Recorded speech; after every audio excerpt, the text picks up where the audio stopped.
মহান আল্লাহ পাকের উপরে পূর্ণ আস্থা রেখেই আমরা সমস্ত প্রতিশ্রুতি আশা আকাঙ্ক্ষা রাখি। সেই সুবাদে আসন্ন জাতীয় সংসদ নির্বাচন আগামীতে অবাধ, সুষ্ঠু, নিরপেক্ষ, শান্তিপূর্ণভাবে যদি হয় আর আমরা যদি বিজয় হতে পারি, তাহলে আমরা দৌলতপুরবাসীর জন্য শুভ বার্তা দিয়েছি। সেটা অবৈধ অস্ত্র দমন এবং প্রত্যেকটা মানুষের তাদের জান এবং মাল নিরাপত্তার বিধান আমরা নিশ্চিত করব ইনশাআল্লাহ। এবং আমরা আরও বলেছি কঠোর হস্তে দুর্নীতি দমন, চোরাচালান বন্ধ এবং মাদকমুক্ত একটি দৌলতপুর জাতিকে আমরা উপহার দেব ইনশাআল্লাহ। আমরা আরও জাতিকে জানিয়েছি দৌলতপুর বিচ্ছিন্ন কয়েকটা ইউনিয়ন আছে, বিশেষ করে রামকৃষ্ণপুর আর চিলমারি, এদের যোগাযোগ ব্যবস্থা খুবই খারাপ।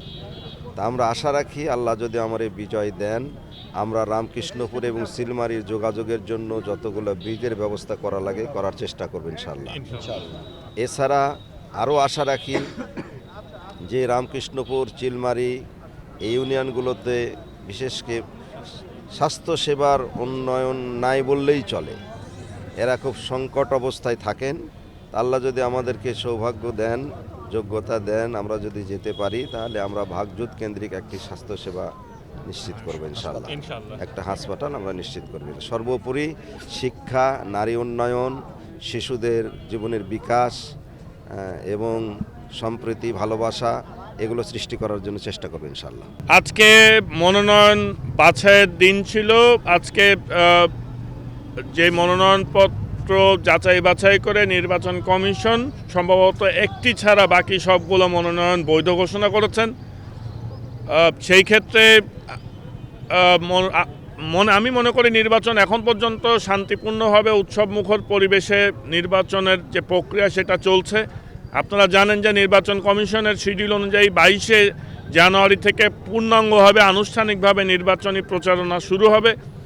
এখন হয়তো প্রার্থীরা তাদের নিজেদের মতো করে হয়তো কিছু গণসংযোগ করছেন, কিন্তু নির্বাচনী প্রচারণা বলতে যেই আনুষ্ঠানিক প্রচারণা বলা যায় সেটা 22 তারিখ থেকে আমরা শুরু করব। বর্তমান দেশের যেই রাজনৈতিক পরিস্থিতি, সেখানে আমি মনে করি যে বিশেষ করে নির্বাচনকে সুষ্ঠু করার জন্য যে আইন শৃঙ্খলা পরিস্থিতি থাকা উচিত তা এখনও আমরা পুরোপুরিভাবে দেখছি না। সেক্ষেত্রে আমার কাছে মনে হয় যে প্রশাসনকে আরও সোচ্চার হতে হবে, সক্রিয় হতে হবে এবং শক্তভাবে, যাতে সাধারণ মানুষ মনে করে যে নির্বাচনের সময় একটি সুষ্ঠু, অবাধ এবং শান্তিপূর্ণ পরিবেশে নির্বাচন অনুষ্ঠিত হবে। এই পরিবেশটা আসলে মূলত প্রশাসনকেই নিশ্চিত করতে হবে। আলহামদুলিল্লাহ বৈধ হয়েছে, আমরা আবার শুকরিয়া আদায় করছি আলহামদুলিল্লাহ। নির্বাচনী লেভেল প্লেইং ফিল্ড লাগবে, এখনও হয়নি। আমার মনে যেটা যায় এখনও হয়নি, যেহেতু 22 তারিখের পরে কি হবে এখনও জানি না। 22 তারিখের পরে আশা করছি এগুলো 100% ঠিক হয়ে যাবে। বিভিন্ন জায়গা থেকে যে সমস্ত দৃশ্যগুলো দেখতে পাচ্ছি, তার মানে এখনও আমাদের মন মতো হয়নি। আমরা আশা করব মন মতো হবে। যে সমস্ত বিষয়গুলো লিখে দিয়েছে নির্বাচন কমিশন থেকে, এইগুলো যদি ফলো করা হয়, প্রত্যেকটা প্রার্থী যারা আছে তাদের দলের লোকজন যদি এগুলো মেনে চলে, আশা করছি নির্বাচন সুষ্ঠু হবে। কিন্তু এগুলো সংখ্যা দেখছেন কি? সংখ্যা বলতে আমাদের কুষ্টিয়া সদর থানা জানেন একটু পোড়াটা পুড়ে যাওয়ার কারণে এবং অস্ত্রগুলো লুট হওয়ার কারণে আমরা এখনও আতঙ্কে আছি। কারণ এই অস্ত্রগুলো কোথায় আছে এগুলো এখনও পর্যন্ত উদ্ধার হয়নি। আমরা আশা করছি খুব তাড়াতাড়ি যেন, বারবার আশ্বাস দিচ্ছে যে আমরা করছি, এখনও দৃশ্যমান কিছু দেখি। এইগুলো তাড়াতাড়ি উদ্ধার করা লাগবে এবং বর্ডারের অস্ত্র এবং অন্যান্য যে বিষয়গুলো আসছে এগুলো বন্ধ করা লাগবে, নয়তো নির্বাচন সুষ্ঠু করা সম্ভব হবে না। নতুন এবং ফিরে আসা গ্রাহকদের জন্য নগদে চলছে ক্যাশব্যাক সহ প্রতিদিন হাজারো উপহার জেতার সুযোগ। হবে আশা আর ফেরা, সারপ্রাইজ সেরা। জয় সাধুগুরু পাপির মস্তক দণ্ডপাত, সাধু সর্বস্তরণে ভক্তি। আমারটা বাদ পড়েছে, আমি সরকারি সার্ভিস করি, আইনে আছে যে চাকরি রিটায়ার করারও 3 বছর পরে, আমারটা মাত্র 4 মাস হচ্ছে, যার কারণে আমারটা ইমপ্লিমেশন পত্র জেলা প্রশাসক কার্যালয় থেকে বাতিল করা হয়েছে। হ্যাঁ জানতাম, কিন্তু আমি আগে চাকরি ছাড়তে চেয়েছিলাম, আমার ছাড়া ছাড়ছিল না। আমি প্রথম যদি ছাড়তাম 1.5 বছর হয়ে যেত, সমস্যা হতো না, কিন্তু এখন এই 4 মাসের কারণে আমাকে আউট করে দিচ্ছে। হ্যাঁ, আমি আপিল করব, হাইকোর্টে আপিল করব। আর মনোনয়ন বাছাই হয়েছে, সেখানে আমাদের বাংলাদেশ খেলাফত মজলিসের প্রার্থিতা বৈধ হিসাবে ঘোষণা হয়েছে।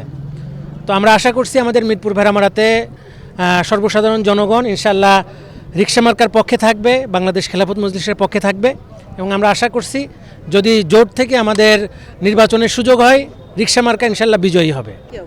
আমরা আলহামদুলিল্লাহ লক্ষ্য করছি যে সর্বসাধারণ মানুষ এবার ইসলামের পক্ষে ভোট দেওয়ার জন্য উন্মুখ হয়ে আছে। যদি আমাদের যে জোট, ইসলামী জোট তৈরি হয়েছে, এই জোটের পক্ষ থেকে আমরা যেই আসুক না কেন, ইনশাল্লাহ ইসলামের পক্ষের বিজয় এবার ইনশাল্লাহ হবে। আমাদেরকে বৈধ বলে ঘোষণা দিয়েছে। আলহামদুলিল্লাহ আমরা আশাবাদী আমাদের দৌলতপুরের সাধারণ জনগণ ইসলামকে যেভাবে ইসলামের পক্ষে সাড়া দিচ্ছে, আমরা আশা করছি আগামী দিন ইনশাআল্লাহ ইসলামী আন্দোলন বাংলাদেশ নির্বাচিত হয়ে দেশের এবং জনগণের খেদমতের সুযোগ আমরা লাভ করব ইনশাআল্লাহ। নির্বাচনের সুষ্ঠু নির্বাচনের আমরা সর্বোচ্চ আশাবাদী। সরকারের অন্তর্বর্তীকালীন সরকারের অঙ্গীকার অনুযায়ী আমরা আশা করছি নির্বাচন সুষ্ঠু হবে, তবে এখনও নিরাপত্তাহীনতার কিছুটা শঙ্কা আমরা মনে করছি যে নিরাপত্তার ব্যাপারে আরেকটু জোরালো পদক্ষেপ নেওয়া দরকার। আলহামদুলিল্লাহ আজকে ইসলামী আন্দোলন বাংলাদেশ হাত পাখা আমরা আজকে মনোনয়ন চূড়ান্ত ঘোষণা হয়েছে। আলহামদুলিল্লাহ আসলে আমরা বিশ্বাস করি এখন পর্যন্ত যে অবস্থা আছে, এই অবস্থা যদি এরকম থাকে ইনশাল্লাহ আশা করি একটা লেভেল প্লেইং এবং সুস্থ নির্বাচন যদি না হয়, তাহলে তো আপনারা আছেন ইনশাল্লাহ সাংবাদিক, এবং আপনাদেরকে নিয়েই প্রশাসন নিয়ে যত বড় কঠোর যেই আসুক ওটা কঠোর হাতে দমন করা হবে ইনশাআল্লাহ। সবসময় চ্যালেঞ্জিং, অবশ্যই চ্যালেঞ্জিং হিসাবে নিচ্ছি। আর কোনো প্রতিবন্ধকতা হবে বলে দৌলতপুরে আমি বিশ্বাস করি না। তবে দৌলতপুর বর্ডার এলাকা, কিছু এলাকা সন্ত্রাস কবলিত আছে। আমি প্রশাসনকে অনুরোধ করব, দৌলতপুরে প্রচুর অস্ত্র ঢুকছে, কিছু অস্ত্র গ্রেপ্তারও হয়েছে। গত কয়েকদিন আগে 4টা অস্ত্র ধরা পড়ছে। প্রশাসন যাতে আরও শক্তভাবে অন্তত এই অস্ত্র উদ্ধারের ব্যবস্থা করে এবং সন্ত্রাসীদের গ্রেপ্তার করে কারাগারে নিক্ষেপ করে নির্বাচনের আগে। আই এম ভেরি হ্যাপি যে আমার মনোনয়নপত্র বৈধ হয়েছে এবং এবার দিয়ে 6 বার বৈধ হলো। আলহামদুলিল্লাহ, এর আগে 5 বার হয়েছে, এবার দিয়ে 6 বার হলো।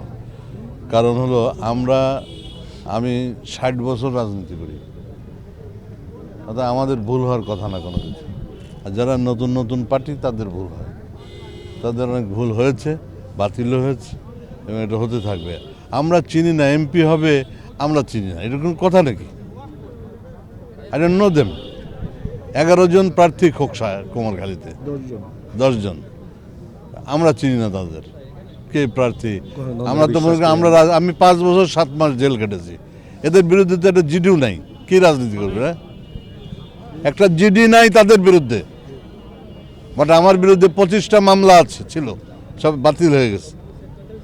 কোনো দুর্নীতির মামলা নাই ইনশাল্লাহ, আল্লাহর রহমতে। সব এইসব হাসিনার 2 নম্বর মামলা। এইখানে আমরা এই শহীদ মিনারে আমরা ফুল দিতে আসছিলাম শহীদদের 26শে মার্চে। সেখানে আমাকে, সোরাবকে, আরজুকে, এখান থেকে 11 জনকে গ্রেপ্তার করেছিল। শহীদ মিনারে ফুল দিতে আসছি, হাসিনা এইসব করেছে। সে আরজু জেলখানায় আমার হাতের উপরে মারা গেল। Very unfortunate. সেই জন্যে রাজনীতি এত সহজ জিনিস না। রাজনীতি একটা ত্যাগ, তিতিক্ষা, অধ্যাবসায়, জনগণের সাথে থাকতে হবে। আমরা জনগণের সাথে ছিলাম, আছি, থাকবো। আমার দাদা ছিল, বাপ ছিল, আমি এত বছর বয়স, এখন তো 73 বছর বয়স হয়েছে, আমরা তো জনগণের সাথে আছি। আমরা তো কোনোদিন পালিয়ে যাইনি। এখন যেমন আওয়ামী লীগের সমস্ত নেতারা পালিয়ে চলে গেছে, আমরা তো পালিয়ে যাইনি। যেদিন ক্ষমতাচ্যুত হয়েছি পরের দিনই পার্টি অফিসে স্যুট টুট পরে বসেছিলাম, আমরা পালিয়ে যাইনি, যাবো না কোনোদিন। আমার মৃত্যু হয়ে গেলেও পালিয়ে যাব না। জনগণের সাথে ছিলাম, আছি এবং থাকবো ইনশাআল্লাহ।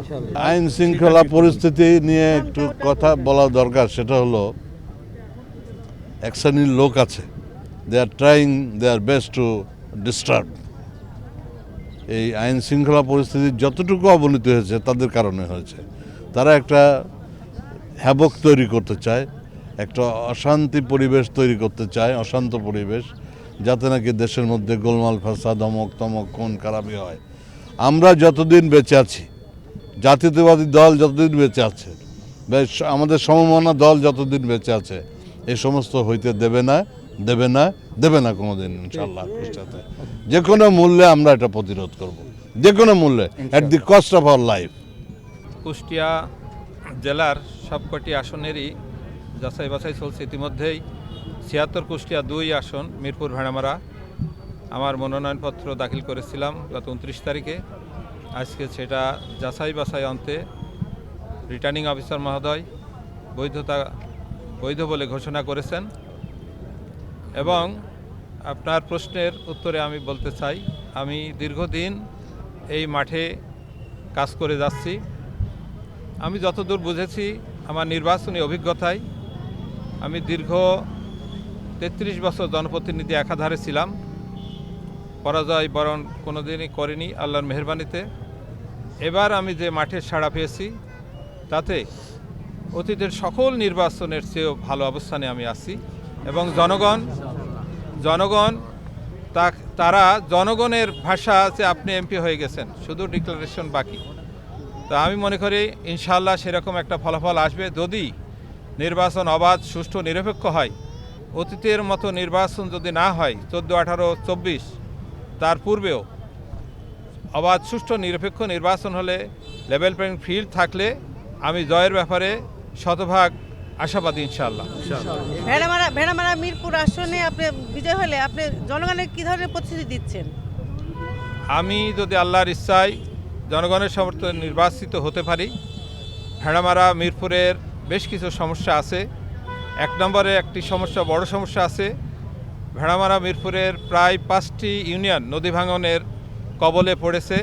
দীর্ঘদিন আমরা লক্ষ্য করছি সেখানে কোটি কোটি টাকা বরাদ্দ হয়, কিন্তু দুর্নীতির কারণে সেই কাজ যথাযথভাবে সম্পন্ন না হওয়ার কারণেই প্রতি বছরে সরকারি অর্থ ব্যয় হয়। পাশাপাশি আমার জনগণের আবাদি জমি, ফসলি জমি সব নদীগর্ভে বিলীন হয়ে যায়। আমি অবশ্যই এটার উদ্যোগ নেব, মিরপুর ভেড়ামারাবাসীর জন্য একটা স্থায়ী সমাধানের ব্যবস্থা করব, দুর্নীতি মুক্তভাবে যাতে আমরা কাজ করতে। আমাদের কমিটমেন্ট আছে, আমরা নির্বাচিত হলে আমার প্রশাসনকে আমি দুর্নীতি মুক্ত করার জন্য আমার সাধ্যমতো চেষ্টা করব ইনশাআল্লাহ। এর পাশাপাশি এই এলাকায় মাদকের একটি সমস্যা আছে। যুব সমাজ মাদকের কারণে ধ্বংস হয়ে যাচ্ছে। মাদককে না বলার জন্য যা যা প্রয়োজনীয় ব্যবস্থা নেওয়ার দরকার সেটা আমি নেব ইনশাআল্লাহ। আপনারা জানেন যে আজকে আমাদের যাচাই বাছাইয়ের যে নির্ধারিত তারিখ 4 তারিখ, সেই 4 তারিখে আমরা যাচাই বাছাই করে আমরা যে তথ্যটি পেলাম সেটি হলো যে আপনাদের এই কুষ্টিয়াতে 4টি আসনে মনোনয়ন দাখিল করা হয়েছিল এবং এই সংখ্যাটি ছিল 33। তো 33টি মনোনয়ন আমরা যাচাই বাছাই করে 27টিকে আমি রিটার্নিং কর্মকর্তা হিসেবে বৈধ বলে ঘোষণা করেছি এবং একই সাথে আমাদের বাতিল হয়েছে 6টি। এবং যারা বাতিলের যেই তালিকাটি সেটি তারা অবশ্যই আপিল করার সুযোগ পাবেন। আপনি জানেন যে নির্বাচন কমিশন রয়েছে, সেখানে তারা আপিল করবেন এবং এই তারিখটি হলো যে সময়সীমা বেঁধে দিয়েছে নির্বাচন কমিশন, সেটা আগামীকাল অর্থাৎ 5 তারিখ থেকে 11 তারিখের মধ্যে তারা আপিল করতে পারবেন। তাদের নিশ্চয়ই সামনে সুযোগ রয়েছে।